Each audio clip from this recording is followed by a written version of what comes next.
वरोड social media तरफ़ मां लाड़काना शहर जे बंदर रोड वटि बीठो आहियां।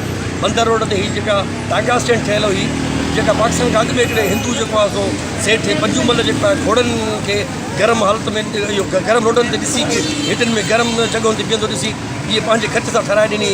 उन में जेको आहे सो तक़रीबन जेको आहे सो घणे अरसे खां जेको आहे हिते गुलनि वारनि जेको आहे गुल जेके फरोश जेके उन्हनि जेको आहे गुल खपाइणु, गाॾियूं सिंगारणु शादीअ जूं, उन लाइ जेको आहे हिते जेको आहे दुकान ठाहिया अॼा। पर ताज़ो उन्हनि जे दरमियान ऐं हीअ जेका भरियंड्रा हद खणी जेका भरियंड्रा हले पई उन दौरान गवर्नमेंट जे दरमियान जेको हिन जी रसाकशी रही। 2-3 ॾींहं जेको आहे हिते जेको आहे बाक़ाइदा एहतिजाज बि कयो त हीअ न ड्रायो असांजो रोज़गारु आहे। ऐं उन खां बाद में जेको आहे इंतिज़ामिया पंहिंजो माना उहो होॾे ते रही। बहरहाल ॿई शयूं सूबतूं हुयूं। हिन सूबत जे नतीजे में गुज़िरियल बारातियूं अॻु जेको आहे गुल फरोश ऐं इंतिज़ामिया विच में ॻाल्हि ॿोल बि थी, जंहिंमें इहो तइ थियो त हीअ जेका तव्हां ख़ाली कयो, असां तव्हांखे लाहौरी मोहल्ले वारी जेका ब्रिज आहे शीरी अमीर बेगम भुटो उनजे हेठां तव्हांखे ॾियूं था त उते तव्हां गुलनि जो जेको कारोबार कयो। हे हुन ॻाल्हि एग्री थिया। पर हिननि हिकिड़ो शर्त रखियो त हीअ जेका मथो जेको छपरो आहे इहो त न ठाहींदो, भली तव्हां स्कूटरनि जी पार्किंग ठाहियो, भली तव्हां हिते ॿियो कुझु माना अहिड़े क़िस्म जी शइ कयो, पर हे कंहिं बि माना हिनखे माण्हुनि खे मिलणु न खपे। न हिते चेंबर जी ऑफिस ठहे ऐं न हिते फेडरेशन ऑफिस जेका ऑफिस ठहे। हिते सिर्फ़ु जेको आहे तव्हां इहो खोले सघो था त इहो भली पार्किंग थिए, जीअं शहर जी सहूलियत थिए। पर हिन वक़्तु तव्हां मुंहिंजे साम्हूं ॾिसंदा त इहो मलबो पियो आहे।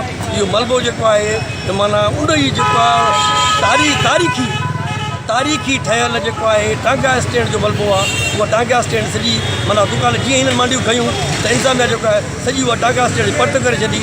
ऐं यकीननि हाणे हिन मां लॻे थो त हे पार्किंग जेका आम पार्किंग ठही बि त आम पार्किंग न हूंदी।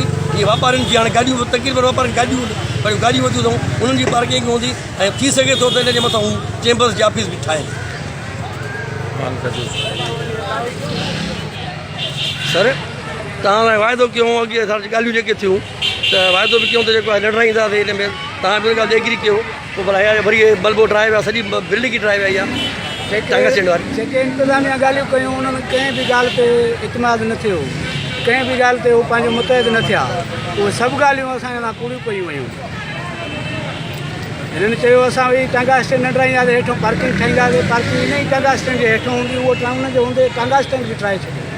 हाणे अच्छा पोइ हिन में जेको आहे तव्हांजो छा माना हाणे तव्हांखे जॻह मिली आहे लाहौर मोहल्ले में? न कुझु बि न, लाहौर मोहल्ले में तव्हां गुल कुझु बि न मिलियो आहे। चयो जो तव्हां वाइदो थियो? न इहो कूड़ ॻाल्हायो अथव। अच्छा इंतिज़ामिया जो कूड़ आहे। पोइ तव्हां हाणे हिते वेठा आहियो वरी? बसि वेठा आहियूं, हाली त असां बि वेठा आहियूं। जॾहिं बि इंतिज़ामिया अचे त वरी उन मां ॻाल्हि ॿोली थींदी, ईअं थोरी आहे। असांखे त पंहिंजो हक़ु ॾिनो वञे न। माना लाहौरी मोहल्ले में बि न मिलियो, इहो वाइदो वफ़ा न थियो। वरी हे ड्राथूं इहो बि वाइदो वफ़ा न थियो। माना हे सभु शयूं माना पंहिंजूं करे विया हो। भई पंहिंजो सुफ़ेद पश बदमाश आहिनि, पोइ पंहिंजी बदमाशियूं था ॾेखारनि। भली ॾेखारनि, असां बि ग़रीब आहियूं, वेठा आहियूं, कोई मारनि या मारियूं।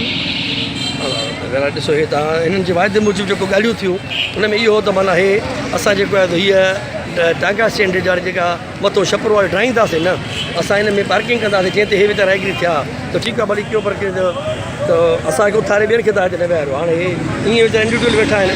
हे वॾो हिते कारोबार हुयो गुलनि जो, ऐं तक़रीबन सॼी डिवीज़न में हितां ख़रीदारी थी गुलनि जी। हे मलबो थी वियो। हे हाणे सॼो वञी छॾियो न, सॼी टांगा स्टैंड माना जॻह हुई ठहियल। ऐं हक़ीक़त इहा त भली पार्किंग कनि, असांखे कोई एतिराज़ न आहे, पर ख़ुदि हुननि खे बि एतिराज़ हो गुलनि वारनि खे। पर उहा पार्किंग कनि न उहो जेको तारीख़ी शइ जेका निंड्राई आहे न, इन जो ॾुखु आहे। हिकिड़ी तारीख़ी शइ हुई, फस्ट क्लास तारीख़ी शइ हुई। मां तव्हांखे कुल्पे बि ॾिया, ठुल बि ॾेखारिया, छित बि ॾेखारी। हर को बिला जवाज़ जेको आहे हुननि जेको आहे माना इहा ड्राई आहे। हक़ीक़त इहा आहे। वधीक हाणे गुलनि वारा उहो त ॼाणनि उहा अलॻि शइ आहे, पर हिकु तारीख़ी शइ हुई। असांखे माना इहो ॾुखु थिए थो त तारीख़ी शइ थी आहे। हे ढेर हीअ जेका कल्ह राति ताईं जेका बिल्डिंग हुई, माना बिल्डिंग या छपरो चयोसि टांगा स्टैंड जो तारीख़ी छपरो जेको पंजूमल ठारायो, उहो जीअं ई हिननि गुलनि वारनि मांडियूं खयूं त हमराहनि जेको आहे सो माना हिते जेको आहे हिनखे मलबे जो ढेर करे छॾियो। हाणे वॾी तारीख़ी जेको आहे ठहियलु आहे, सम्झो ज़बरदस्त जेको आहे